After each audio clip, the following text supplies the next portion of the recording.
नमस्कार दोस्तों, आप सभी लोगों का इस लेक्चर वीडियो में स्वागत है। दोस्तों, आज हम बात करेंगे steps in structural equation modelling.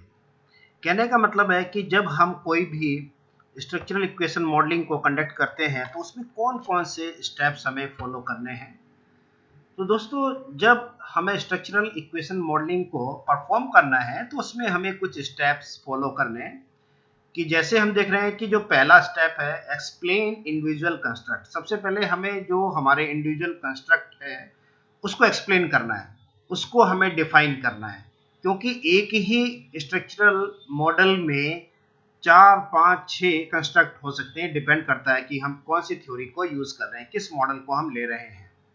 ठीक है दोस्तों, तो जैसे सबसे पहले हमें अपना जो इंडिविजुअल कंस्ट्रक्ट है उसके बारे में बताना है हमें कि उसमें कितने क्वेश्चंस हैं या कितने आइटम्स हैं, या जिसे हम मेजर्ड वेरिएबल्स भी कहते हैं, वो टोटल कितने हैं और वो थ्योरी को एक्सप्लेन कर रहे हैं या नहीं। इसके बाद जो दूसरा हमारे पास है स्टेप, वो है स्पेसिफाइंग ओवरऑल मेजरमेंट मॉडल। जब हमारे पास 4 या 5 कंस्ट्रक्ट आ जाते हैं, फिर हमें उनका मेजरमेंट मॉडल हमें फ्रेम करना होता है, स्पेसिफाई करना। ठीक है, और इसे हम मेजरमेंट मॉडल को कंफर्मेटरी फैक्टर एनालिसिस भी कहते हैं। इसके बाद जो थर्ड स्टेप आएगा हमारा, वो है एस्टिमेट्स द एम्पिरिकल रिजल्ट्स। फिर हमें, जब हमने ओवरऑल मेजरमेंट मॉडल स्पेसिफाई किया, इसके बाद हमें उसके रिजल्ट्स चाहिए, और उसके जो रिजल्ट्स हैं वो हम देखेंगे कि क्या रिजल्ट्स डिजायरेबल आ रहे हैं या नहीं। और फिर फोर्थ इसमें जो स्टेप्स है हमें फॉलो करना है, वो है फाइंड मेजरमेंट मॉडल वैलिडिटी।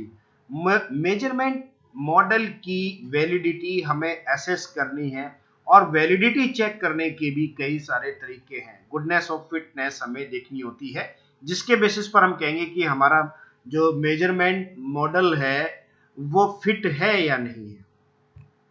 जब हमारा ये काम कंप्लीट हो जाएगा मेजरमेंट मॉडल वैलिडिटी का, उसी के बाद हम फिर स्ट्रक्चरल मॉडल को परफॉर्म करेंगे। देखिए, दो चीजें हैं, एक तो है इसमें मेजरमेंट मॉडल और दूसरा है स्ट्रक्चरल मॉडल। तो हमें अगर ये थ्योरी अगर हमको टेस्ट करनी है, रिलेशनशिप डिपेंडेंस रिलेशनशिप देखनी है, तब हम डायरेक्टली स्ट्रक्चरल इक्वेशन मॉडल से भी कर सकते हैं। लेकिन हमारे लिए सही तरीका यही होगा कि हमें पहले इंडिविजुअल कंस्ट्रक्ट को, इसी जो स्टेप्स है इन्हीं स्टेप्स को अगर हम फॉलो करें, उसके बाद हम डायरेक्टली स्ट्रक्चरल इक्वेशन मॉडलिंग पर आएंगे। ठीक है, और फिर इसके बाद है स्ट्रक्चरल मॉडल वैलिडिटी। जैसे हमने मेजरमेंट मॉडल की वैलिडिटी फाइंड की है, उसी तरीके से हम लोग स्ट्रक्चरल मॉडल की वैलिडिटी फाइंड करेंगे। तो दोस्तों, दो ही चीजें हम स्ट्रक्चरल इक्वेशन मॉडलिंग में करते हैं। एक तो कंफर्मेटरी फैक्टर एनालिसिस, जो कि हमारी इंटरडिपेंडेंस टेक्निक है। हमने बताया था कि दो तरीके की मल्टीवेरिएट टेक्निक्स होती हैं, इंटरडिपेंडेंस टेक्निक और दूसरी है डिपेंडेंस टेक्निक। और जो स्ट्रक्चरल मॉडल है हमारा, बेसिकली ये डिपेंडेंस मॉडल है। इसमें हम एक्सोजीनियस और एंडोजीनियस वेरिएबल्स के बीच में हम रिलेशनशिप देखते हैं कि एंडोजीनियस वेरिएबल को एक्सोजीनियस वेरिएबल कितना इन्फ्लुएंस कर रहा है। चलिए दोस्तों, ये तो हो गए हमारे 6 स्टेप्स। जब हमें पूरे जब स्ट्रक्चरल इक्वेशन मॉडलिंग को हम परफॉर्म करते हैं तो इन 6 स्टेप्स को हमें फॉलो करना चाहिए। अब थोड़ा सा हम इसको एक्सप्लेन कर दें वन बाय वन स्टेप्स को। पहला है हमारा इंडिविजुअल कंस्ट्रक्ट। हमें जो हमारा कंस्ट्रक्ट है, कंस्ट्रक्ट का मतलब है, जैसे एक हम एग्जांपल ले रहे हैं, तो ये जो इंडिविजुअल कंस्ट्रक्ट है, हम दो तरीके से अपने मॉडल को हम बना सकते हैं, कंस्ट्रक्ट फाइंड कर सकते हैं। एक तो है हमारे पास स्केल फ्रॉम प्रीवियस रिसर्च। एक तो हमें आइडिया मिल जाता है कि जो लिटरेचर रिव्यू है, जब हम लिटरेचर रिव्यू की स्टडी करते हैं तो हमें बहुत सारे मॉडल्स मिल जाते हैं। मान लीजिए मैं कस्टमर लॉयल्टी, किसी रेस्टोरेंट में हम लोग ये जानना चाहते हैं कि कस्टमर लॉयल्टी क्या है, कस्टमर बार बार उस पर्टिकुलर रेस्टोरेंट में ही क्यों जाता है, उसके ऐसे कौन से फैक्टर्स हैं जो उसको इन्फ्लुएंस करता है, मोटिवेट करता है कि वो बार बार रिपीटेडली और विजिट करे किसी पर्टिकुलर रेस्टोरेंट को।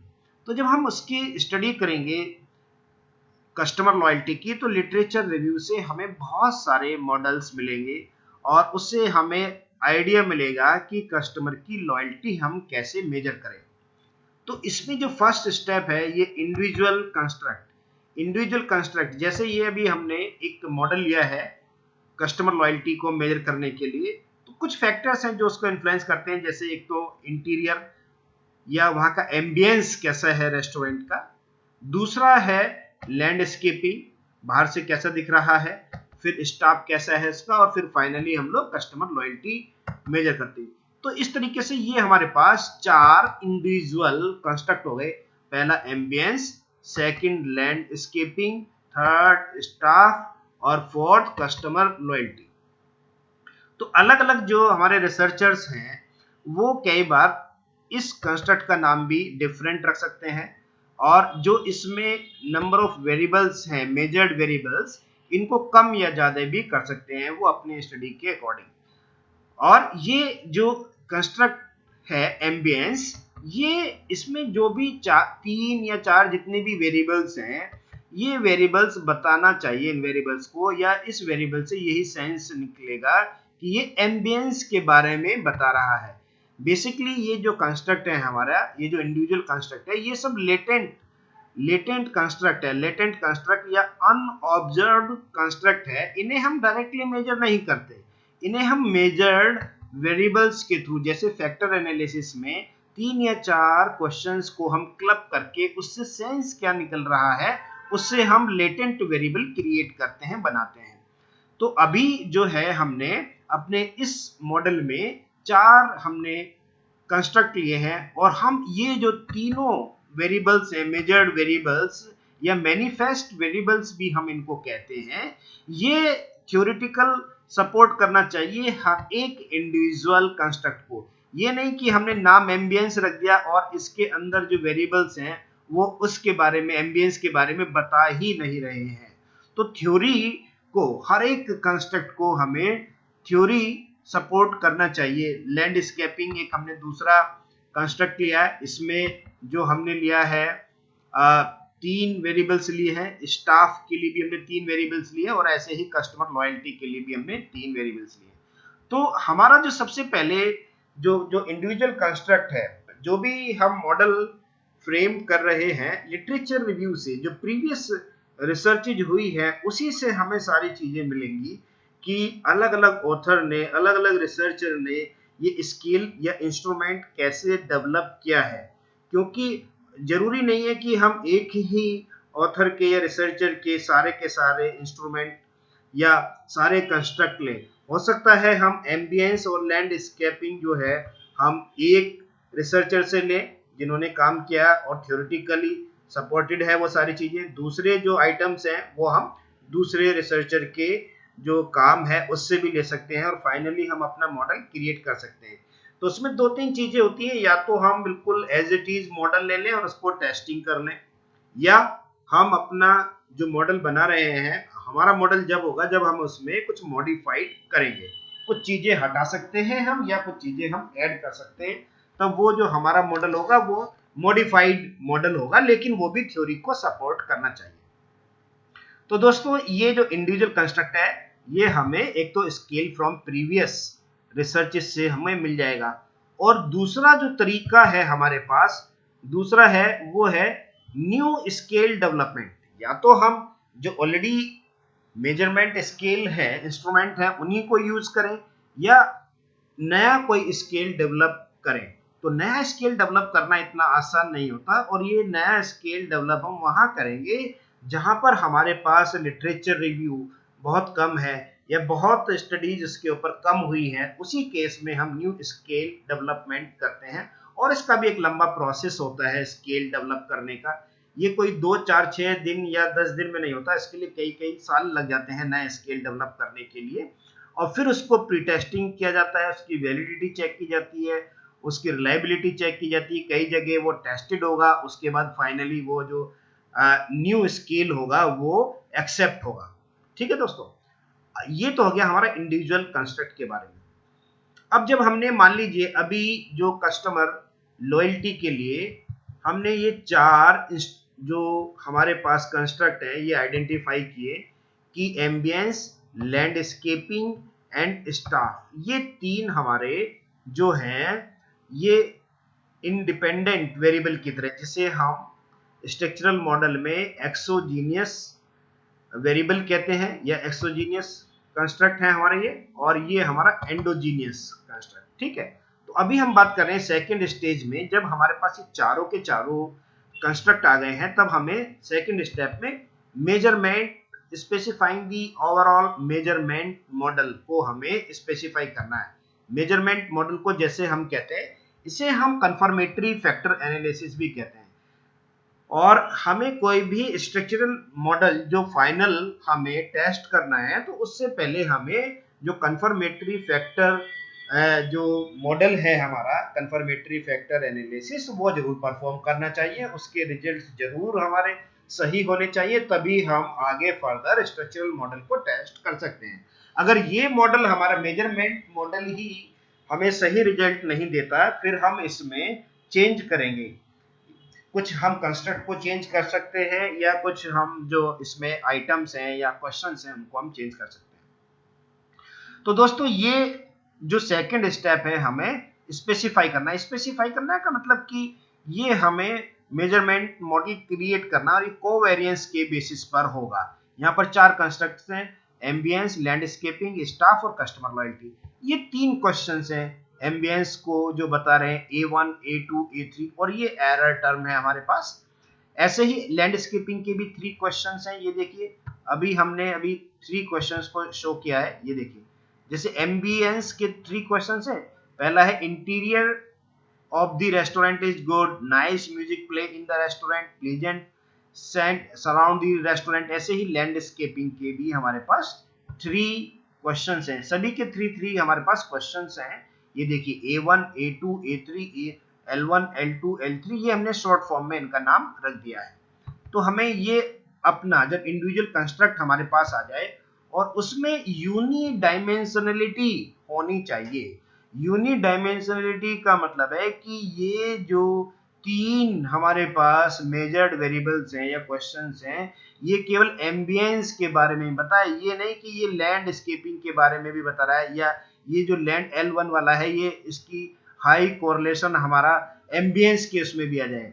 तो यूनिडायमेंशनल का मतलब होता है कि ये तीनों के तीनों वेरिएबल केवल इसी फैक्टर के बारे में बताएं, बाकी से ये अनरिलेटेड हो, अनकोरिलेटेड हो, इनकी जो वैल्यू हो वो जीरो आए कोरिलेशन की वैल्यू बाकी फैक्टर्स के साथ, A1, A2, A3 की, लैंडस्केपिंग के साथ, स्टाफ के साथ और कस्टमर लॉयल्टी के साथ इनकी वैल्यू जीरो होगी। ठीक है, तो दोस्तों ये इस तरीके से हमें जो है मेजरमेंट मॉडल अपना बनाना है, और मेजरमेंट मॉडल में हमें कुछ चीजें फाइंड आउट करनी है, जैसे एस्टिमेट्स 30 पैरामीटर्स। 30 पैरामीटर्स में देखिए जैसे हमने इसमें लिखा है 12 तो लोडिंग एस्टिमेट्स है, जैसे 1 2 3 1 2 3, इस तरीके से हमारे पास जो है 12 तो हमको ये इसको फैक्टर लोडिंग भी कह देते हैं हम, ये बेसिकली फैक्टर लोडिंग ही है, या हम ये भी कह सकते हैं ये correlation between the variable 1 question 1 और एम्बियंस के बीच में कोरिलेशन है, इसको हम फैक्टर लोडिंग भी कहते हैं। तो एक तो 3 3 3 4 तो ये हो गए हमें जो एस्टिमेट करने हैं, और इसके बाद हमें जो एस्टिमेट करना है 12 एरर टर्म्स। देखिए E1 से लेकर E12 तक हमारे पास जो एरर टर्म है 12 एरर टर्म, 1 2 3 4 12 ये हो गए, और 12 हमारे पास ये लोडिंग होगी फैक्टर लोडिंग की वैल्यू, तो 24। और 6 पैरामीटर हमको और फाइंड आउट करने हैं कंस्ट्रक्ट का जो कोवेरिएंस है, जैसे 1 फिर 2 फिर 3, ये 4 ये 5 और ये एम्बियंस का इसके साथ 6। तो इस तरीके से हमें इनकी वैल्यू फाइंड आउट करनी है, और इसमें 0 अनस्पेसिफाइड पैरामीटर है। देखिए 30 स्पेसिफाइड का मतलब है कि ये वैल्यूज हमें फाइंड आउट करनी है, स्पेसिफाई किया हमने। 0 का मतलब है एम्बियंस का L1 L2 L3 के साथ कोई कोरिलेशन नहीं है, एम्बियंस का S1 S2 S3 के साथ कोई कोरिलेशन नहीं है, एम्बियंस का CL1 CL2 CL3 के साथ कोई कोरिलेशन नहीं है। ठीक है दोस्तों, अब इसके बाद देखिए ये तो हो गया हमारे अनस्पेसिफाइड, स्पेसिफाइड जिनकी वैल्यू हमें निकालनी है। अब इसमें हमें 3 इश्यूज थोड़ा सा देखने होते हैं जब हम मेजरमेंट मॉडल को हम डेवलप करते हैं। एक तो unidimensionality of the construct. ये यूनि डायमेंशनलिटी का मैं एक बार इसके थ्रू समझाना चाहूंगा आपको। जैसे ये 3 वेरिएबल्स हैं हमारे पास, देखिए ये, ठीक है, एटीट्यूड का है ग्रीन प्रोडक्ट्स के लिए हमने एक अलग मॉडल लिया है। जैसे पहला है I think that purchasing green product is favourable, ठीक है। I think that purchasing green product is good idea, ये सेकंड वेरिएबल है, कोरिलेशन है इसके साथ, ये फैक्टर लोडिंग हम इसको कहते हैं। I think that purchasing green product is safe. तो ये यूनिडायमेंशनलिटी का मतलब है कि तीनों वेरिएबल ये वाले जो हैं केवल फैक्टर 1 के साथ ही हाईली कोरिलेटेड हो, फैक्टर 2, फैक्टर 3, फैक्टर 4 के साथ उनका कोरिलेशन 0 होना चाहिए। और हम कंफर्मेटरी फैक्टर एनालिसिस में या मेजरमेंट एनालिसिस में मेजरमेंट मॉडल को जब टेस्ट करते हैं तो वो 0 मानकर चलते हैं। यूनिडायमेंशनलिटी का मतलब है कि ये तीनों केवल फैक्टर 1 के बारे में ही बताएंगे कि कितना पॉजिटिव या नेगेटिव कोरिलेशन है। ऐसे ये 5, 6, 7 ये हमें फैक्टर 2 के बारे में बताएंगे, इन्हीं के साथ होगा। ये यूनिडायमेंशनलिटी इस फैक्टर के साथ है और इसके साथ इसका कोई रिलेशनशिप नहीं है। तो ये और ये जो भी हमने तीनों वेरिएबल लिए हैं ये थ्योरेटिकल सपोर्ट भी करना चाहिए यूनिडायमेंशनलिटी के, कि भाई ये तीनों जो हमारे वेरिएबल्स हैं ये तीनों एटीट्यूड के बारे में बता रहे हैं। ऐसे ही ये जो है my family think that I should purchase green product rather than normal product, और ये तीनों जो वेरिएबल्स हैं ये सब्जेक्टिव नॉर्म्स के बारे में बता रहे हैं। तो कहने का मतलब है थ्योरेटिकल सपोर्ट, जो भी हम नाम दे रहे हैं वो थ्योरेटिकल सपोर्ट करना चाहिए हर एक इंडिविजुअल का। अब एक इशू ये आता है कि minimum number of indicators. Indicators का मतलब है जो मेजर्ड वेरिएबल या क्वेश्चंस, जैसे भी हमने यहाँ पे ये 3, ये देखिए यहाँ इनको हम इंडिकेटर भी कहते हैं। ये इंडिकेटर 1, इंडिकेटर 2, इंडिकेटर 3, तो हर एक के 3-3 इंडिकेटर है, या मैनिफेस्ट वेरिएबल्स भी कहते हैं या मेजर्ड वेरिएबल्स भी हम इनको कह देते हैं। अब ये देखिए दोस्तों, इसमें जो है कि मिनिमम कितना होना चाहिए, तो आगे इसमें हम देखेंगे कि कम से कम हमारे पास 3 या 4 ये जो है मेजर्ड वेरिएबल्स, मोर देन 3 हमारे पास इंडिकेटर्स होने चाहिए, तभी हमारा जो मॉडल होगा वो ओवर आइडेंटिफाई या जस्ट आइडेंटिफाई होगा। और फिर एक चीज और है इसमें, जो भी कंस्ट्रक्ट हम ले रहे हैं अपने मॉडल में वो थ्योरी को जरूर एक्सप्लेन करें, ठीक है ना। ऐसा नहीं कि कोई भी हमने उसके अंदर वेरिएबल्स ले लिए और वो उस थ्योरी के बारे में सपोर्ट ही नहीं कर रहा है। तो जो भी कंस्ट्रक्ट हमने लिया है वो उस थ्योरी के बारे में जरूर बताए। थ्योरी अगर वो एक्सप्लेन करता है तो हम कहेंगे कि ये जो हमारा कंस्ट्रक्ट है वो सही है। अब दोस्तों इसके बाद जो तीसरा हमारे पास जो स्टेप है, फर्स्ट स्टेप में इंडिविजुअल कंस्ट्रक्ट को हमने डिफाइन करना है, सेकंड में उन सभी को जोड़कर मेजरमेंट मॉडल क्रिएट करना है, और थर्ड में फिर उसको हमें उसके जो एम्पिरिकल रिजल्ट्स हैं उसको हमें रिजल्ट्स को परफॉर्म करना है। रिजल्ट्स कैसे आएंगे वो हम देखेंगे। इसमें देखिए एक तो ये है कि नेचर ऑफ डेटा। डेटा जो हमारा होता है वो है कोवेरियंस या कोरिलेशन। तो जनरली हम जो लेते हैं डेटा स्ट्रक्चरल इक्वेशन मॉडलिंग के लिए, कोवेरियंस डेटा हमारा होता है। जो डेटा का जो नेचर है वो कोवेरियंस, और एक्सप्लेन करने के लिए हम कोरिलेशन का भी हमारे पास ऑप्शन होता है, हम उस डेटा को कोरिलेशन के थ्रू एक्सप्लेन करते हैं। अब एक सवाल ये भी आता है कि सैंपल साइज कितना होना चाहिए। तो ये जो सैंपल साइज है ये सैंपल साइज डिपेंड करेगा हमारा, ये 2-3 चीजों के ऊपर करेगा। एक तो हमारे पास वेरिएबल्स कितने हैं, वेरिएबल्स हमारे पास वेरिएबल के बेसिस पर भी हम ये बताएंगे कि कितना हमें, जैसे हम लोग एक्सप्लोरेटरी फैक्टर एनालिसिस में 8 to 10 टाइम्स हम लोग सैंपल साइज लेते थे। अगर हमारे पास मान लीजिए 20 वेरिएबल्स हैं तो हम एक्सप्लोरेटरी फैक्टर एनालिसिस में 8 to 10 टाइम्स हम लोग सैंपल साइज लेते थे, मतलब 200 का सैंपल साइज। तो जनरली जो भी मॉडल है अगर उसमें 20 के आसपास हमारे पास वो है सैंपल क्या कहते हैं वेरिएबल्स हैं, तो हमें 200 का भी जो सैंपल साइज है वो भी सफिशिएंट है। और ये डिपेंड जो करेगा, ये भी वेरी करेगा सैंपल साइज। सैंपल साइज जो वेरी इसके ऊपर करेगा कि अगर हम मेजर्ड वेरिएबल्स हमारे ज्यादा हैं तो सैंपल साइज हमारा 300 भी हो सकता है। तो ये अभी हम ये मानकर चल रहे हैं कि अगर हमारे पास 15 to 20 भी मेजर्ड वेरिएबल्स हैं तो सैंपल साइज 200 का सफिशिएंट है। ठीक है। और एक इसमें एक इशू हो रहा है फ्री पैरामीटर और ये फिक्स्ड पैरामीटर का मतलब क्या है। तो दोस्तों ये जो फ्री पैरामीटर और एक है फिक्स्ड। फिक्स्ड का तो मतलब होता है कि हम उसमें जो फिक्स्ड में 0 मानकर चल रहे हैं। जैसे ये हमारा मॉडल है, ये देखिए ये मॉडल है, तो ये तो हमारे फ्री पैरामीटर है 1 2 3 1 2 3। और स्टाफ को अगर मैं CL1 से ले लूंगा तो ये हमारा जो होगा इसे हम कहेंगे फिक्स्ड पैरामीटर। और फिक्स्ड पैरामीटर की वैल्यू हमने 0 मानी है क्योंकि हम अनरिलेटेड मानते हैं कि एक जो हमारा वेरिएबल होगा वो एक ही कंस्ट्रक्ट के बारे में बताएगा और सेम उसी नेचर का जो वेरिएबल होगा वो उसी के बारे में बताएगा, एक ही कंस्ट्रक्ट के बारे में। जैसे CL1 CL2 CL3 तो ये इसी के साथ हाईली रिलेटेड होंगे। ये हमारे इसे हम कहेंगे फ्री पैरामीटर और ये वैल्यूज हम निकालेंगे। और फिक्स्ड पैरामीटर हमारे जो बाकी दूसरे कंस्ट्रक्ट के साथ जो है वो 0 होंगे। ठीक है दोस्तों।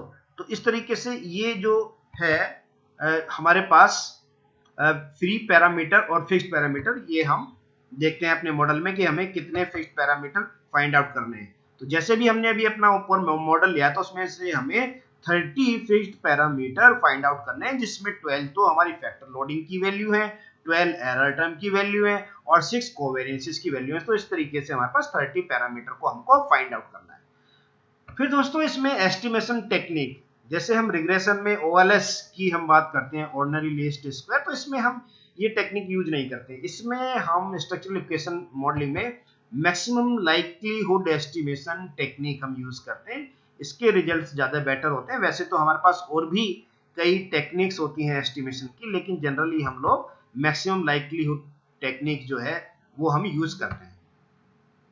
अब इसके बाद देखिए दोस्तों, ये सबसे बड़ा हमारा अब जो है फाइंड मेजरमेंट वैलिडिटी, जो वैलिडिटी है, इसकी वैलिडिटी के लिए ये जो गुडनेस ऑफ फिट है हमारा, goodness of fit, goodness of fit हमें बता क्या रहा है। सबसे पहले ये हमें समझना जरूरी है कि ये गुडनेस ऑफ फिट है क्या।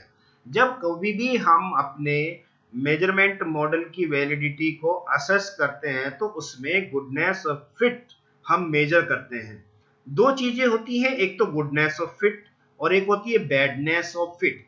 गुडनेस ऑफ फिट की वैल्यू हमारी ज्यादा होनी चाहिए, मतलब 0.95 से ज्यादा आनी चाहिए। बैडनेस ऑफ फिट की वैल्यू 0.08 से कम होनी चाहिए। अब दोस्तों ये गुडनेस ऑफ फिट है क्या, सारा जो इसको अगर हम समझ जाएंगे तो हमें बाकी की चीजें समझ में आसानी से आ जाएंगी। ये देखिए, इसको देखिए दोस्तों, मैं जो एक्सप्लेन करूंगा, ये देखिए ये जो हमारा है गुडनेस ऑफ फिट को पहले हम समझ लें कि गुडनेस ऑफ फिट हमें बता क्या रही है। जैसे हम इसमें देख रहे हैं कि गुडनेस ऑफ फिट है बेसिकली क्या है, how well the specified model reproduce the covariance matrix among the indicator items. ठीक है, मतलब जो ऑब्जर्व्ड और एस्टिमेटेड कोवेरिएंस मैट्रिक्स हमारी सेम होनी चाहिए। अब सवाल यहाँ पर ये आता है कि ये ऑब्जर्व्ड कोवेरिएंस मैट्रिक्स क्या होती है और ये एस्टिमेटेड कोवेरिएंस मैट्रिक्स होती क्या है। तो दोस्तों ये जो काई स्क्वायर GOF है, इसमें n-1 l और into s minus summation k, ये तो n ओवरऑल सैंपल साइज है। जितना सैंपल साइज ज्यादा होगा उतनी वैल्यू हमारी ज्यादा आएगी। दूसरा, ऑब्जर्व्ड कोवेरिएंस मैट्रिक्स और एस्टिमेटेड कोवेरिएंस मैट्रिक्स की जो वैल्यू मोर और लेस सेम होनी चाहिए, तभी हम कहेंगे कि हमारा जो मॉडल है वो फिट है।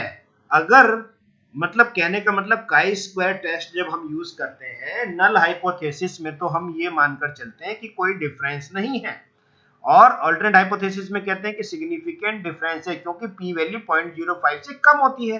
तो इस केस में हम चाहते हैं कि हमारी जो p वैल्यू है वो नॉन सिग्निफिकेंट आए, मतलब ऑब्जर्व्ड कोवेरिएंस मैट्रिक्स की वैल्यू और हमारी एस्टिमेटेड कोवेरिएंस मैट्रिक्स की वैल्यू दोनों की सेम ही होनी चाहिए, तभी हम कहेंगे कि हमारा मॉडल जो है ये फिट है। अब ये देखिए, इसमें मैं इसके थ्रू दो चीजें हमें फाइंड करना है। एक तो ऑब्जर्व कोवेरियंस मैट्रिक्स और एक एस्टिमेटेड कोवेरियंस मैट्रिक्स। सारा जो हमें समझनी है अंडरस्टैंडिंग केवल इन्हीं दो चीजें की है। अब ये एक मैं एग्जांपल ले रहा हूँ कस्टमर लॉयल्टी ऑफ रेस्टोरेंट। जैसे मैंने यहाँ y1 एक डिपेंडेंट वेरिएबल माना, एम्बियंस, स्टाफ, इस तरीके से ये हमने वेरिएबल लिए, ठीक है।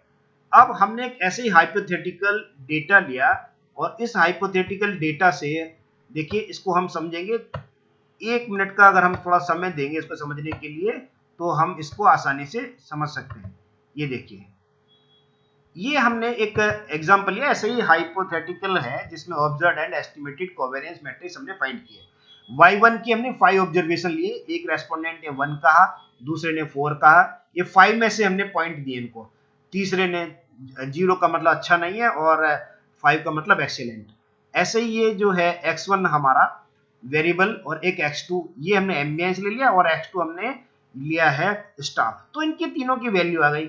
अब ये देखिए y1 माइनस y बार, ये हमने इसका मीन लिया और इसको जब हमने डेविएशन फ्रॉम दी मीन लिया तो 0 आ गया, फिर इसका स्क्वायर लिया तो ये वैल्यू 6 आ गई। ऐसे ही x1 माइनस x बार की वैल्यू, इसका स्क्वायर लिया, फिर x2 माइनस x2 बार। तो इस तरीके से ये हमारे पास वैल्यू आ गई y1 x1, y2 x2 और x1 x2। हमें इसमें वेरिएंस कोवेरियंस मैट्रिक्स निकालनी है, ऑब्जर्व्ड कोवेरियंस मैट्रिक्स। तो ये टेबल मैंने इसीलिए बनाया कि ऑब्जर्व्ड कोवेरियंस मैट्रिक्स हम निकालते कैसे। जैसे वेरिएंस हमें निकालना है y1 के लिए, एक वेरिएंस इसके लिए निकालेंगे y1 के लिए, x2 1 के लिए और x2 के लिए। वेरिएंस का ये फार्मूला होता है और इससे हमने निकाल लिया 1.5 हमारा वेरिएंस आ गया। और जब इसका स्क्वायर रूट ले लिया वेरिएंस का तो ये स्टैंडर्ड डेविएशन आ गया हमारा 1.22। ऐसे ही x1 के लिए वेरिएंस हमारा 1.8 और ये आ गया 1.34। इसी तरीके से वेरिएंस x2 का आ गया हमारे पास 0.5 और स्टैंडर्ड डेविएशन 0.707। अब कोवेरियंस y1 x1 का निकाला हमने, ये देखिए इसका फॉर्मूला है, ये आ गया हमारे पास 1.25, सेकंड वाले का 0.75 और थर्ड का 0.75। अब ये देखिए इसके बाद हमें जो निकालना है वो है इसका जो कोरिलेशन, ठीक है। हम इसको स्टैंडर्ड फॉर्म में लिख रहे हैं। ये देखिए correlation between x and y, ये हमारा फॉर्मूला कोरिलेशन का, कोवेरियंस और divided by standard deviation x और स्टैंडर्ड डेविएशन y से जब डिवाइड कर देते हैं तो कोरिलेशन आ जाता है हमारा दो x और y वेरिएबल के बीच में। कोरिलेशन निकाला हमने y1 और x1 के साथ, ठीक है। ये कोरिलेशन आ गया हमारा 0.764, दूसरे का 0.870, तीसरे का 0.79। तो दोस्तों इसको हमने ऑब्जर्व्ड कोरिलेशन मैट्रिक्स निकाला। इसमें हमने ऑब्जर्व्ड कोवेरियंस मैट्रिक्स नहीं निकाल रहे इसको समझाने के लिए। वैसे हम ऑब्जर्व्ड कोवेरियंस मैट्रिक्स भी निकाल लेंगे क्योंकि पिछली बार हमने कोवेरियंस निकाला था पिछली वाली स्लाइड में। अब हम इसको थोड़ा सा एक्सप्लेन करने के लिए हमने ऑब्जर्व्ड कोरिलेशन मैट्रिक्स निकाली है। तो ये वैल्यूज देखिए हमारे पास आ गया y1 का y1 के साथ, x1 का x1 के साथ 1 और x2 का x2 के साथ। तो ये वाली वैल्यूज हमारे पास आ गई 0.764, 0.870, 0.791। ये देखिए ये वैल्यूज हमारी आ गई। ये तो आ गया ऑब्जर्व्ड कोरिलेशन मैट्रिक्स और ये हमारे पास जो है इनकी वैल्यू आ गई। अब हमें एस्टिमेटेड कोरिलेशन मैट्रिक्स निकालनी है। ये देखिए दोस्तों, अब ये जो है एस्टिमेशन जो हमारे पास वैल्यू है, ये देखिए इसमें जो एस्टिमेशन ऑफ कोरिलेशन मैट्रिक्स, ये ए बी सी की वैल्यू आ गई। कोरिलेशन एज कंपाउंड पाथ, तो जब हम एस्टिमेशन करते हैं तो एक तो डायरेक्ट पाथ से, जैसे मान लीजिए कंपाउंड पाथ का मतलब होगा डायरेक्ट पाथ। जैसे ये b की वैल्यू निकालनी, एक तो डायरेक्ट ऐसे आएगा इसकी 0.67 और एक दिस a इंटू सी, इनकी मल्टीप्लाई करके ये आएगी। तो इसी तरीके से डायरेक्ट प्लस इनडायरेक्ट पाथ करके हम एस्टिमेशन निकालते हैं। तो ये हमारे पास जैसे कोरिलेशन x1 x2 का, कोरिलेशन x1 y1 का और x2 y1 का, ये हमारे पास आ गया। इसका x1 x2 का तो देखिए a है, x1 y1 का ये होगा एक तो b और ये तो हो गया हमारा डायरेक्ट और इनडायरेक्ट a इंटू सी। ऐसे x2 y1 का ये c हो गया और इनडायरेक्ट जो होगा a इंटू b, ठीक है। ये तीन इक्वेशन आ गया। अब तीन इक्वेशन को हमने सोल्व किया। a की वैल्यू हमें मालूम है ये रहा, a की वैल्यू 0.791 है, ये देखिए 0.791 और 0.764 b, और ये इनडायरेक्ट कैसे आएगा, this B plus A into C, B plus A into C, तो ये b प्लस 0.79 ये a की वैल्यू है। इस तरीके से ये 0.64 b ये हमारा आ गया इक्वेशन 1। इसी तरीके से हमने इक्वेशन 2 फाइंड आउट की, और जब ये इक्वेशंस को हमने सोल्व किया तो a की वैल्यू, b की वैल्यू और c की वैल्यू आ गई। ये हमारी होगी एस्टिमेटेड कोवेरिएंस मैट्रिक्स। अब देखिए ये जो एरर टर्म है, तो स्ट्रक्चरल इक्वेशन मॉडलिंग में इनका जो डिफरेंस है वो परफेक्ट फिट तो जब होगा जब सारी वैल्यू 0 0 आएंगी। हमारी सारी वैल्यू 0 0 नहीं आ रही, 4 वैल्यू 0 आ रही है, बाकी जो है इसमें ये हमारा एरर आ रहा है। तो ये वैल्यू जितनी कम होगी उतना मॉडल हमारा ज्यादा फिट होगा।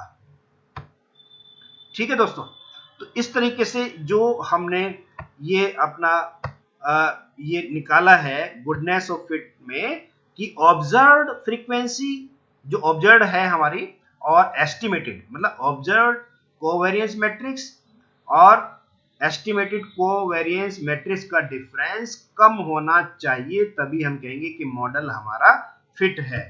इसके बाद देखिए दोस्तों, ये इसमें कुछ वो है मेजर्स, जैसे absolute fit measures, incremental fit measures, और है parsimonious fit indices.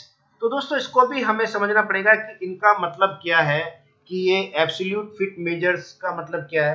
Absolute fit measures हमें बताता है कि how well the model specified by the researcher reproduce the observe data, कि जो मॉडल हमने बनाया उस डेटा से हमारा मॉडल कितना ज्यादा अच्छा आ रहा है, सेम रिजल्ट बना रहा है, तो वो हमारा होगा absolute fit measures. Absolute fit measures, और इसमें हम दो चीजें देखते हैं, गुडनेस ऑफ फिटनेस की जो वैल्यू 0.95 से ज्यादा आनी चाहिए, और एडजस्टेड गुडनेस ऑफ फिट की वैल्यू जीएफआई से थोड़ा कम आती है, लेकिन वो भी 0.9 से ऊपर होनी चाहिए।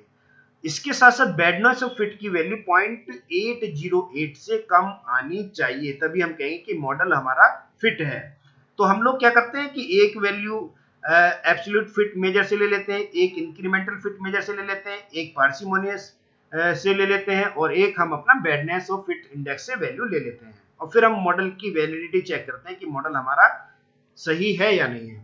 दूसरी जो चीज इसमें हम देख रहे हैं इंक्रीमेंटल फिट इंडेक्स, इसका जो मतलब है इंक्रीमेंटल का, जब हम कंपेयर करते हैं incremental fit indices differ from the absolute fit indices, कि ये दूसरे मॉडल के कंपेयर में हमारा मॉडल या जो दूसरा बेसलाइन मॉडल है, जो अल्टरनेटिव बेसलाइन मॉडल है जिसे हम नल मॉडल कहते हैं, उससे कितना ज्यादा अच्छा रिजल्ट दे रहा है। इंक्रीमेंटल मतलब कंपेयर हम कर रहे हैं इस तरीके की जो फिट इंडेक्सिस है, और इसमें भी हमारे पास जो वैल्यूज आएंगी, जैसे चाहे NFI, CFI, TLI और ये RNI, इनकी जो वैल्यू है हमारी, ये 0 और 1 के बीच में लाई करती है, तो 0.9 से ज्यादा वैल्यू होनी चाहिए NFI की, CFI की, TLI की, RNI की। इसी तरीके से हमारे पास एक है पार्सिमोनी फिट इंडाइसिस। ये जो हमें बता रहा है, इसका जो मतलब है कि जो फिट मेजर्स है इसको हम क्या इम्प्रूव कर सकते हैं, या ये हमारा इसको सिंपल फॉर्म में हम इसको बना सकते हैं, improved either bye a better fit और बाय सिंपलर मॉडल। ठीक है, पार्सिमोनियस फिट का मतलब ये है कि क्या हम अपने मॉडल को और इम्प्रूव किया जा सकता है, उसकी वैलिडिटी जो है क्या बढ़ाई जा सकती है। तो ये तीन चीजें हम इसमें देखते हैं। जब ये तीनों रिजल्ट, जब हमारे रिजल्ट ये फेवरेबल होते हैं, उसी के बाद फिर हम स्पेसिफाइंग द स्ट्रक्चरल मॉडल। अगर हमारा मेजरमेंट मॉडल की जो वैलिडिटी की वैल्यू अगर सही नहीं आती है, तब हम इस जो ये फिफ्थ स्टेप है स्ट्रक्चरल मॉडल की वैलिडिटी फाइंड करना नहीं कर सकते। तो सबसे पहले हमें ये देखना है कि मेजरमेंट मॉडल की जो वैलिडिटी है, जो उसके एस्टिमेशन की वैल्यू आई है, वो अगर बिल्कुल सही है, तभी हम आगे अपने स्पेसिफिकेशन करेंगे स्ट्रक्चरल मॉडल का। तो इसके बाद जो है फिफ्थ स्टेप में हमने ये स्पेसिफिकेशन कर दिया, और इसमें हमने ये लिया है, देखिए H1, H2, H3 हाइपोथेसिस लिए कि एम्बियंस जितना अच्छा होगा उतना कस्टमर लॉयल्टी बढ़ेगी, लैंडस्केपिंग जितना अच्छा होगा कस्टमर लॉयल्टी बढ़ेगी, स्टाफ जितना अच्छा होगा कस्टमर लॉयल्टी। तो ये यहाँ पर अब हम हाइपोथेसिस टेस्टिंग कर रहे हैं, जबकि जो हमारा मेजरमेंट मॉडल है वो इंटरडिपेंडेंस टेक्निक है, उसमें हम कोई हाइपोथेसिस टेक्निक या डिपेंडेंस रिलेशनशिप हम नहीं देखते हैं। अब ये देखिए, इसमें इसको तो हम कहेंगे, देखिए मेजरमेंट मॉडल में तो सारे ही हम एक्सोजीनियस कंस्ट्रक्ट की तरह सबको ट्रीट करते हैं, लेकिन ये जो है हमारा, इसमें हम ये एंडोजीनियस कस्टमर लॉयल्टी जो है equivalent of multiple dependent variables की। देखिए मल्टीपल डिपेंडेंट वेरिएबल कौन से, y1 y2 y3। तो ये हमारा एक तरीके का endogenous dependent multiple dependent variables है, ठीक है। ये एंडोजीनियस वेरिएबल हो गया, और ये हमारे एक्सोजीनियस वेरिएबल्स। और एक्सोजीनियस वेरिएबल देखिए ये डिपेंडेंस रिलेशनशिप होगी कस्टमर लॉयल्टी और एम्बियंस में, कस्टमर लॉयल्टी लैंडस्केपिंग में, कस्टमर लॉयल्टी और स्टाफ में। और ये जो वैल्यू है x1 x2 x3 ये वही हमारे मेजर्ड वेरिएबल हैं जो भी हमने मेजरमेंट मॉडल में चेक किए थे। तो दोस्तों इस तरीके से हम जो है अपना मॉडल को स्पेसिफाई करेंगे, और फिर फाइनली जो है हम ये find the structural model validity, जो गुडनेस ऑफ फिट इंडेक्स जो अभी हमने चाहे इंक्रीमेंटल फिट इंडेक्स देखा हो या एब्सोल्यूट फिट मेजर्स देखा हो या पार्सिमोनियस फिट इंडेक्स, ये सारी की सारी वैल्यू फिर दोबारा से हम इसमें अपना जो स्ट्रक्चरल मॉडल है इसके थ्रू हम फाइंड आउट करते हैं। और इसमें हम ये सारी वैल्यू रिग्रेशन कोफिशिएंट की वैल्यू हो चाहे कोवेरियंस की मैट्रिक्स हो, जो जो फ्री पैरामीटर्स हैं हम उनकी सबकी वैल्यूज फाइंड आउट करते हैं। और फिर वही क्राइटेरिया जो मेजरमेंट मॉडल की वैलिडिटी चेक करने के लिए क्राइटेरिया हमने फिक्स किया था, absolute fit measures, incremental fit measures और पार्सिमोनियस जो इंडाइसिस है उनकी वैल्यू हमने जब देखी थी 0.9 से ज्यादा होगी तभी हम कहेंगे मॉडल हमारा फिट है, और इसी तरीके से हम लोग स्पेसिफाइंग स्ट्रक्चरल मॉडल करेंगे। थैंक यू दोस्तों, अगले लेक्चर पर हम एमओएस के बारे में डिस्कस करेंगे और उसके बाद एक कंफर्मेटरी फैक्टर एनालिसिस का केस लेंगे और फिर उसको इंटरप्रिटेशन कैसे किया जाएगा, उसके रिजल्ट्स कैसे आएंगे, कैसे हमें एमओएस से पिक्चर ड्रा करना है वो हम डिस्कस करेंगे। Thank you very much.